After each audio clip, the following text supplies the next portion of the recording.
Hello future professors, welcome back to the channel. आज हम करने वाले हैं ode intimations of immortality by William Wordsworth.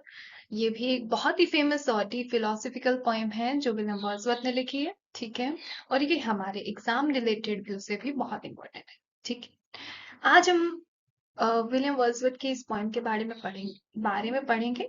और ये पोएम सिर्फ नेचर के बारे में नहीं, ये poem life, childhood, soul, memory और टाइम के बारे में भी है। ठीक है, सबसे पहले हम देखेंगे वर्ड्सवर्थ कौन थे। ठीक है, ये हम अपनी प्रीवियस वीडियोस में भी देख चुके हैं कि विलियम वर्ड्सवर्थ कौन है। रोमांटिक एज के एक नेचर पोएट थे और उनका मानना था कि नेचर एक टीचर है। ठीक है, उनकी पोएम्स हम हमेशा देखते हैं कि नेचर से रिलेटेड होती है और नेचर को वो टीचर और एक मॉरल गाइड मानते हैं, स्पिरिचुअल गाइड मानते हैं। ठीक है, और चाइल्डहुड ह्यूमन लाइफ का सबसे प्योर फेज होता है, ये भी विलियम वर्ड्सवर्थ का मानना है। ठीक है, तो चलिए अब बिल्कुल देरी ना करते हुए हम पोएम के बारे में जान लेते हैं कि पोएम है किस बारे में। ठीक है, सो वैसे ये पोएम लिखी गई थी 1802 से 1804 के बीच और 1807 में इसे पब्लिश किया गया। इस पोएम को वर्ड्सवर्थ ने अपनी मैच्योरिटी के फेज में लिखा जब उन्हें ये रियलाइज हुआ कि बचपन का जॉय और इनोसेंस अब वापस नहीं आ सकते।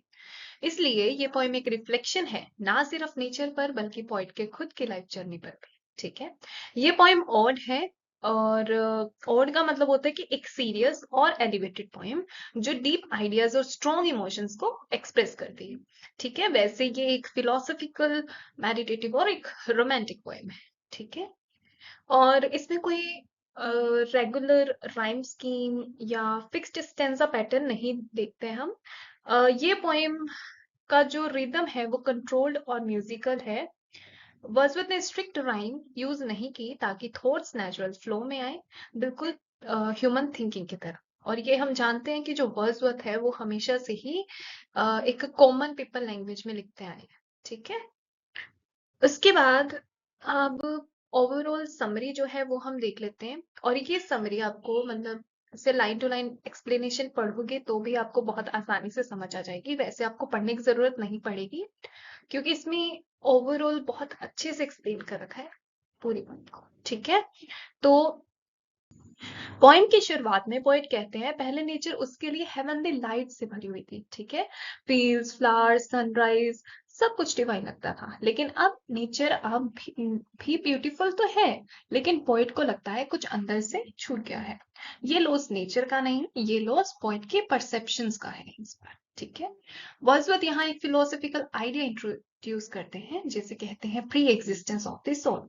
इस कंसेप्ट के अकॉर्डिंग ह्यूमन सोल पैदा होने से पहले हेवन में होती है। ठीक है, इसलिए बचपन में जो चाइल्ड है वो ज्यादा इनोसेंट होते हैं, ज्यादा कनेक्टेड होते हैं नेचर के साथ। ठीक है, और वो डिवाइन जॉय फील करते हैं। लेकिन जैसे जैसे हम बड़े हो जाते हैं, वर्ड्सवर्थ कहते हैं जैसे जैसे हम बड़े हो जाते हैं, ये सोसाइटी, ये हैबिट्स, ये रिस्पॉन्सिबिलिटीज और ये मटेरियल लाइफ सब मिलकर उस डिवाइन मेमोरी को धीरे धीरे मिटा देते हैं। ठीक है, वर्ड्सवर्थ अडल्टहुड के बारे में भी बात करते हैं। वर्ड्सवर्थ कहते हैं बचपन में हम नेचर को फील बहुत अच्छे से करते हैं। ठीक है, लेकिन अडल्टहुड में हम सिर्फ देखते हैं, मीन्स महसूस करते हैं। ठीक है, इसलिए अडल्टहुड ज्यादा प्रैक्टिकल, लॉजिकल, ये सब होता है, लेकिन वहां पर हमें जो जॉय है ना वो कम मिलता है। इन आर एडल्टहुड जॉयफुल जो है हमें कम देखने को मिलेगा। यहीं से पॉइंट फिर सैडनेस की तरफ बढ़ते हैं। ठीक है, लेकिन पोएम यहीं रुकती नहीं। वर्dsworth धीरे धीरे समझने लगते हैं कि लॉस के साथ गेन भी होता है। ठीक है, वर्dsworth कहते हैं कि भले ही जो एडल्टहुड है उसमें हम नेचर को मतलब सिर्फ ज्यादा अच्छे से डिवाइन पावर जॉय फील नहीं कर सकते, लेकिन एडल्टहुड के साथ हमारी लाइफ में आता है विजडम, सिंपैथी और मॉरल अंडरस्टैंडिंग भी। और बचपन की यादें फ्यूचर में स्ट्रेंथ और कंफर्ट बन जाती हैं। और पोएम के एंड में वर्dsworth कहते हैं आज कि अब मुझे चाइल्डहुड का जो डायरेक्टली तो नहीं मिलता, लेकिन उसकी मेमोरी मुझे गाइड जरूर करती है। ठीक है, वेन एवर ही नीड्स। ठीक है, इस तरह पोएम सैडनेस से स्टार्ट होती है, रिफ्लेक्शन से गुजरती है और एक्सेप्टेंस पर एंड हो जाती है। ये पोएम एक स्पिरिचुअली मैच्योर माइंड की आवाज है। ठीक है, और ओवरऑल पोएम में मतलब ये हमें यही सिखाती है कि इनोसेंस खोना ट्रेजेडी नहीं है अगर हम उससे विजडम में बदल सके। ठीक है, अब हम चलते हैं सेंट्रल आइडिया की तरफ। तो इस पोएम का सेंट्रल आइडिया ये है कि जैसे जैसे इंसान बड़ा होता है चाइल्डहुड की इनोसेंस और नेचुरल जॉय धीरे धीरे कम हो जाती है। लेकिन वर्ड्सवर्थ कहते हैं कि ये लॉस परमानेंट तो नहीं होता। ठीक है, मेमोरी, रिफ्लेक्शन और स्पिरिचुअल अवेयरनेस के through human deeper wisdom achieve कर सकते हैं। फिर विजडम वर्ड्सवर्थ सजेस्ट करते हैं कि that while childhood joy fades, it is replaced by thoughtful insight and inner peace, जो कि अलो करेगा ह्यूमन को to connect with nature and its existence in a more meaningful and lasting way. ठीक है, और नेचर और पास्ट एक्सपीरियंसेस ह्यूमन को inner peace और स्ट्रेंथ भी देते हैं। इसके बाद हम करेंगे कुछ थीम्स जो हमारे एग्जाम पॉइंट ऑफ व्यू से काफी इंपॉर्टेंट रह जाती हैं। बीए, एमए ऑनर्स के सिलेबस इंग्लिश लिटरेचर के, उसमें भी ये थीम्स पूछ ली जाती हैं। ठीक है, so the very first theme is childhood and innocence. Childhood सबसे प्योर फेज होता है जहां ह्यूमन नेचर को नेचुरली फील करते हैं। इस स्टेज पर इमेजिनेशन और जॉय सबसे ज्यादा होती है। Loss of vision with growth is the second theme. बड़े होने के साथ साथ जैसे चाइल्डहुड वाली स्पिरिचुअल विजन कम हो जाती है ना, वैसे ही प्रैक्टिकल लाइफ और रिस्पॉन्सिबिलिटीज नेचुरली हैप्पीनेस को रिप्लेस कर देती हैं। इमोर्टैलिटी ऑफ द सोल, वर्dsworth मानते हैं कि ह्यूमन सोल इमोर्टल होती है। ठीक है, और डिवाइन ओरिजिन से आती है।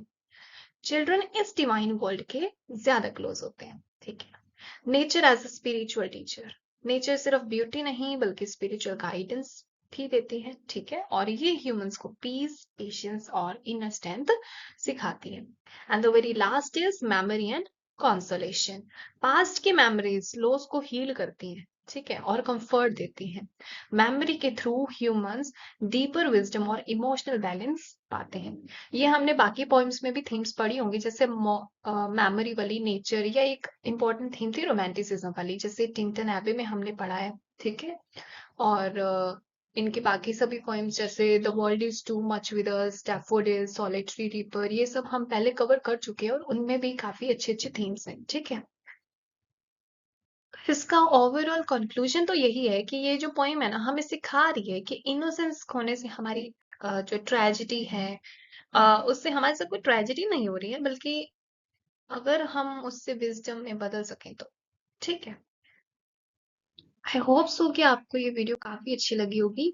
और हाँ, अगर आपको नोट्स वगैरह चाहिए, ठीक है, जिसमें हम प्रोवाइड करेंगे आपको वर्ड्सवर्थ के बारे में। ठीक है, और उनकी पॉम्स का इंट्रो, पॉम्स की समरी, ब्रीफ समरी जैसे कहते हैं, और line to line explanation, themes, literary devices, historical background, critical appreciation. ठीक है, और कुछ इंपॉर्टेंट क्वेश्चंस भी अगर आपको पूछने हो तो। ठीक है, ये सब चीजें आपको नोट्स के अंदर प्रोवाइड की जाएंगी। और अगर आपको सैंपल देखना है तो वो आपको टेलीग्राम ग्रुप पर मिल जाएगा, जिसका नाम है वर्मावर्स इंग्लिश लिटरेचर नोट्स। उसको आप डायरेक्टली सर्च कर सकते हैं, आपको वो वहां पे शो हो जाएगा। और जो नोट्स का प्राइस है वो बहुत ही अफोर्डेबल है, 11। फर्स्ट ऑफ ऑल आप सैंपल देख सकते हो, अगर आपको थोड़ा अच्छा लगे तो आप वो पीडीएफ ले सकते हो। ठीक है, thank you for watching and please subscribe, do subscribe the channel.